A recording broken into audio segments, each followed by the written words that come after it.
Olá, deusa! Seja muito bem-vinda. Eu sou a Mani e aqui no canal das Saturnálias eu trago o estudo dos arquétipos para trazer para nossa vida mais autonomia e preenchimento. Hoje eu escolhi uma figura que eu acredito que é muito representativa desse arquétipo, que é a jornalista, apresentadora, escritora e cozinheira Nigella Lawson.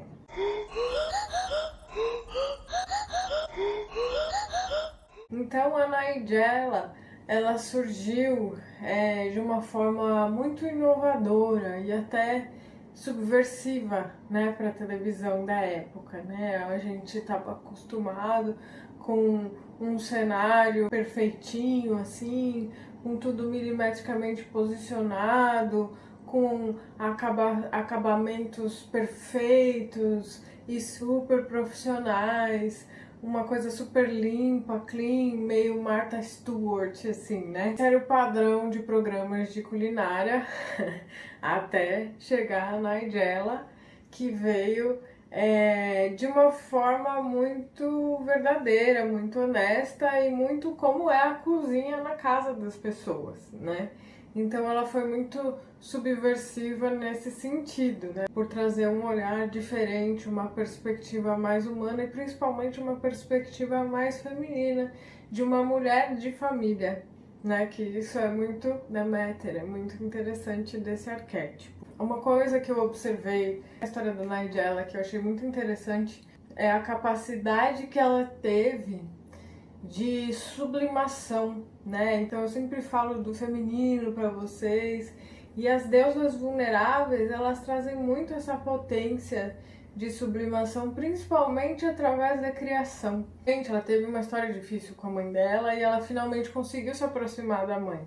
Então ela estava no momento em que ela tinha se aproximado da mãe e o tema delas era comida, né? Era um olhar particular em relação à comida, um olhar mais real para a comida, né? Porque a mãe dela era uma socialite, então ela também gostava de fazer os jantares e receber pessoas e tal. Aí tinha a irmã, que era uma outra pessoa que também entrava nessa conversa. Então a mãe e a irmã passavam assim horas conversando sobre comida. E aí a mãe veio a falecer como paciente de câncer. E um pouco tempo depois também faleceu a irmã. E foi uma coisa assim muito maluca, né? Porque ela teve essas duas perdas significativas. A irmã dela morreu um pouquinho depois que ela deu à luz.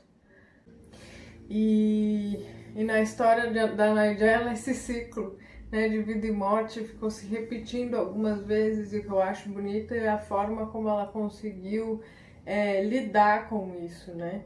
E aí ela foi capaz então de, claro, viver a dor, mas o que ela conta é que depois dessa perda que ela teve, ficou uma ausência, ficou um vazio, ela perdeu um diálogo, né, que ela tinha na vida dela. E daí, deste diálogo que ela perdeu, ela conseguiu sublimar e conseguiu criar em cima. E aí ela escreveu o primeiro livro, né, que até por sugestão do marido teve o nome de Como Comer, How to Eat, né, que soou bastante arrogante e provocativo, bastante provocativo, né, principalmente vindo de uma pessoa que era da socialite, falar como comer, tipo assim, quem você tá pensando que você é, né?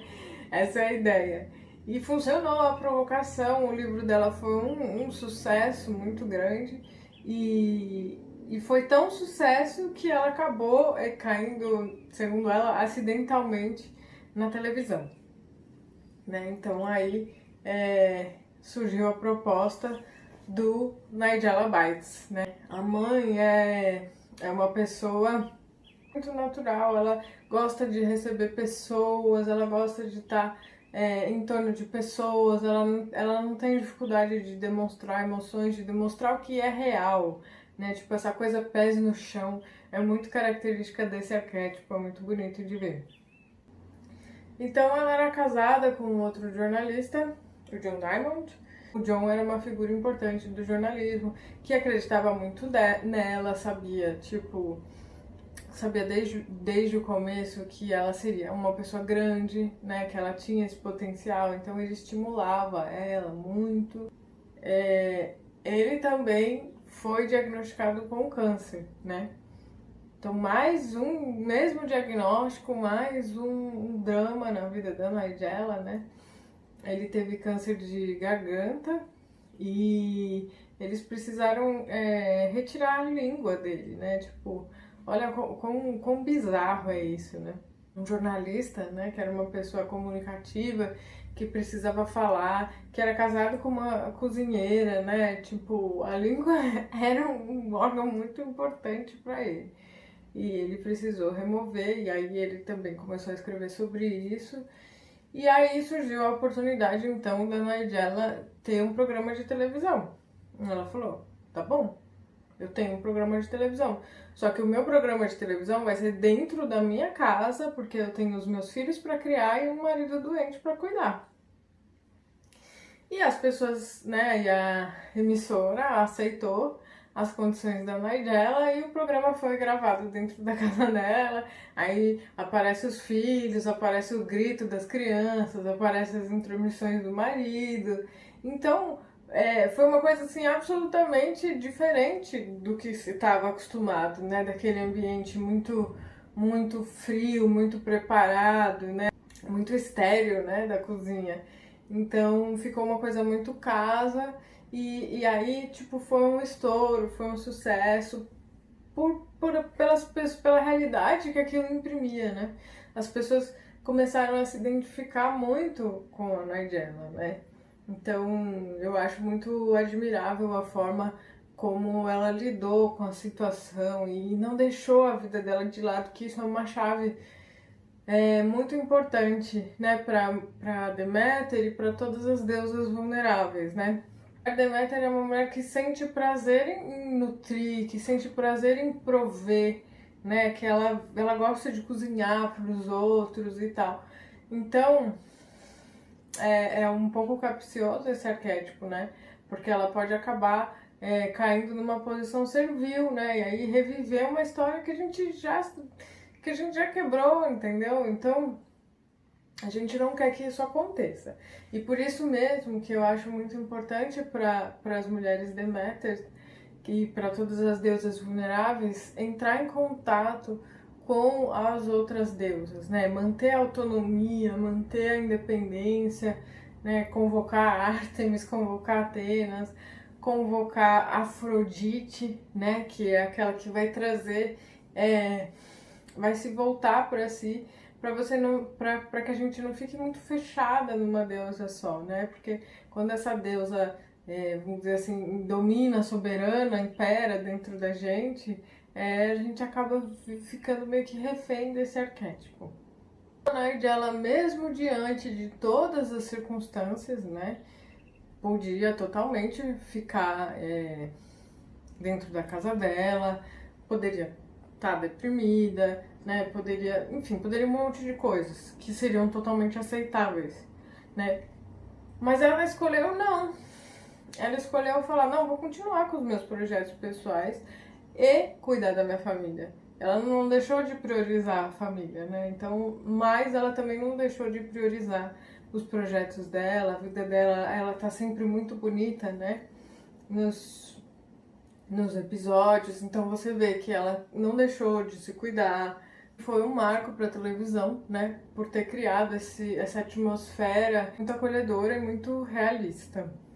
E o outro ponto que eu quero trazer sobre a Nigella, que eu acho muito interessante, é a visão mesmo que ela traz sobre culinária, sobre gastronomia, né, que é uma coisa que é muito também feminina, né, ela traz, ao mesmo tempo que ela traz essa autorização para as Deméteres por aí, né? Porque se esse é um chamado da mulher, né? Que é ser uma pessoa que está conectada ao lar, que quer cuidar da família, é um chamado, né? A gente tem que respeitar, e a gente tem que fomentar e a gente tem que dar apoio para que essa mulher não caia numa posição servil, mas esse é o desejo dela, isso que traz preenchimento para ela, né? Então é muito importante que a gente não critique essa mulher, não julgue essa mulher, não ache que essa mulher tem que ser diferente, né? Porque ela não é, ela é assim, né? E a gente vai apoiar a partir do momento que a gente aceitar essa faceta do feminino, né? E aí isso entra no segundo tema, que é um livro que é um best-seller da Nigella, que é chamado How to Be a Domestic Goddess, que é tipo como ser uma deusa doméstica, que foi uma polêmica maior do mundo só pelo título, né? Então, de novo, ela trouxe um título bem subversivo, digamos assim. Então, foi extremamente criticada por algumas feministas. E, na verdade, era um livro que falava sobre panificação, né? E ela aborda isso, que ela preza por uma abordagem mais acolhedora dentro da cozinha, com mais consciência de seleção dos ingredientes, com mais calma, com mais tempo. Quer dizer, tem coisa mais feminina. Ela diz que não tem problema com os processos da gastronomia, só que ela acha que os processos como são muito faca na caveira, são muito intensos. Ela quer trazer um olhar feminino, ela quer trazer um olhar maternal para a gastronomia. E é sobre isso que ela fala nesse livro, né, que ela ensina sobre panificação. Ela fala que fazer um bolo é uma coisa que proporcionalmente é um esforço tão pequeno perto da apreciação que aquilo traz, né? Então isso é muito Deméter, né? Essa coisa de se preencher pela nutrição. Então é isso, mulheres maravilhosas. Espero que você tenha gostado desse vídeo. Se você gostou, deixa seu joinha, compartilha. E se você quiser saber mais sobre Deméter, eu tenho 2 textos que eu escrevi falando sobre esse arquétipo que você pode encontrar lá no meu blog. O link tá aqui na descrição. Um beijo e até mais.